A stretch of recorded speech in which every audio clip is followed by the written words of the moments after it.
Hey, welcome back to Whitetail Ski Resort and another edition of Meet the Whitetail Ski Patrol. Again, we're winding down the month of February, but that doesn't mean we're anywhere close to closing the mountain. We're 100% open and edge to edge for snow. We're expecting a little bit of snow tonight and a little bit of snow over the weekend. So we're still in full gear here at Whitetail, and we're still meeting the Whitetail Ski Patrol, and today we're going to meet Chris Everhart.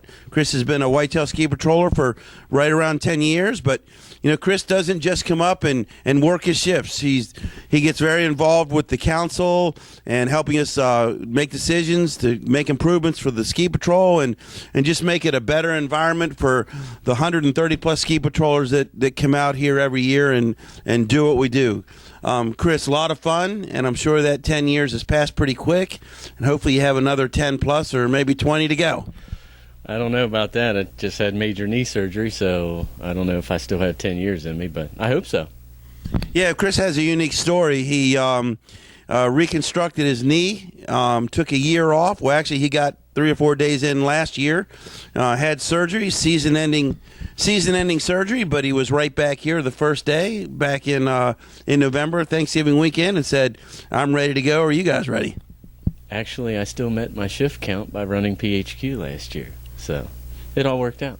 He did. When he was injured and he was hobbling around, he made arrangements with the patrol and to Doug Rice, the supervisor, to come up, and he spent a couple days a week being the ski patrol dispatcher and just kind of stayed involved. And that's something that it's very hard for a lot of people to understand is you were hurt, you couldn't patrol, but you still wanted to participate. And what is that? What is that burning feeling inside that even though you couldn't ski, you said, I still want to be involved, I still want to take part, I still got something to offer?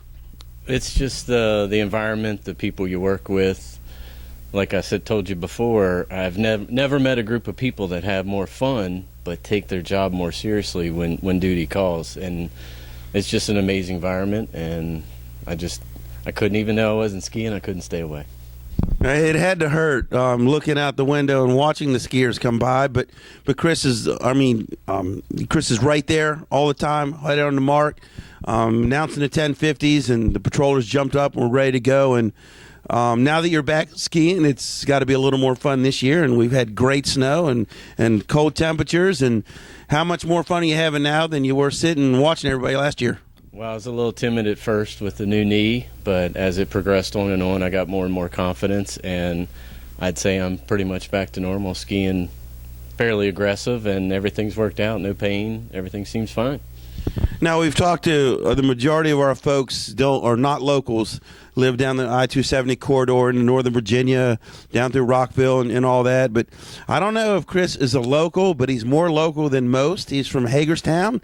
So, Chris, it's just right over the hill here, and it's not hard to Only 15 minutes from Liberty. He's 15 minutes from Liberty and decided to come to Whitetail. That's good for everybody. We like the guys over Liberty, don't get me wrong, but we're a unique group here. But, Chris, how hard is it to turn right and get over here? It's not hard at all. I mean, I work down the road where everybody else comes from, but unfortunately I'm home early enough that I don't have any trouble getting here and get here nice and early, and it all works out for me. Hey, Chris, how did you get involved in the ski patrol 10 years ago? I know you were here, in another capacity at Whitetail, but what pushed you or drove you to make that decision to go through a year of training and become a Whitetail ski patroller? Well, I was involved in another department and decided that I wanted to be more involved on the snow.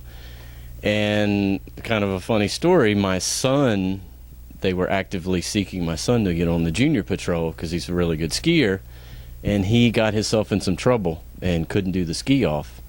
So he jokingly said, well, if you think you're so good, you do the ski off. 10 years later, here we are. And I'm sure there's no regrets in making the plunge. No, not at all. Not at all. I wish I'd have done it sooner. I really do. Now, Chris, most of the time we're outside on the snow and we're having a lot of fun. But tonight's a Wednesday night.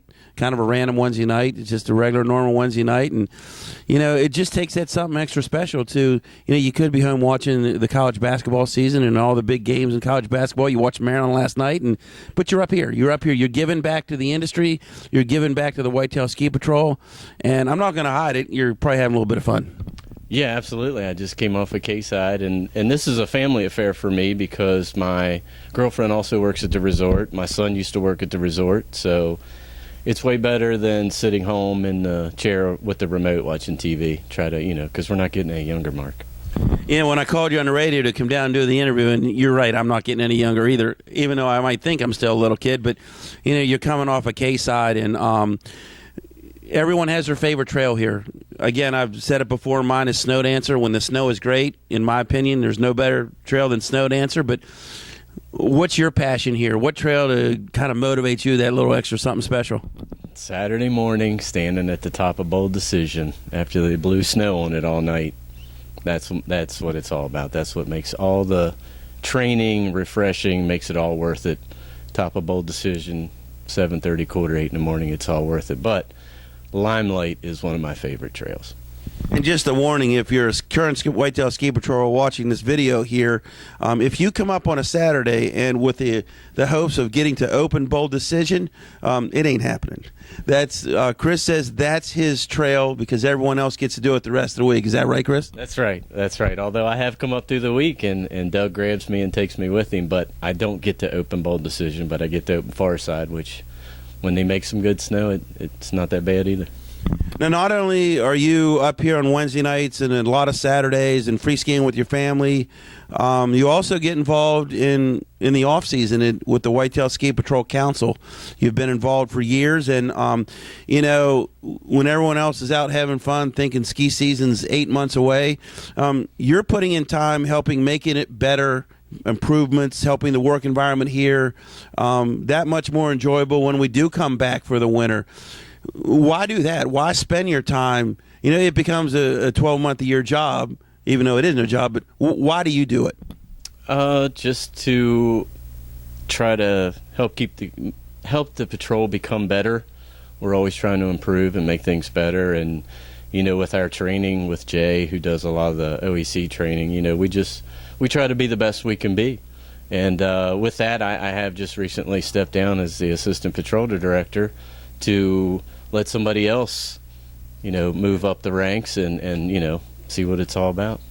Now, Chris said it's definitely a family affair here at Whitetail and skiing. And he doesn't do much patrolling on Sundays, but he's up here a lot of Sundays. And who you up here with, Chris? And you got a date you bring up here every Sunday, I think. Yeah, I guess you could call it that. She's a little young, though. It's my 5.5-year-old granddaughter, and her name is Bailey Snow Everhart.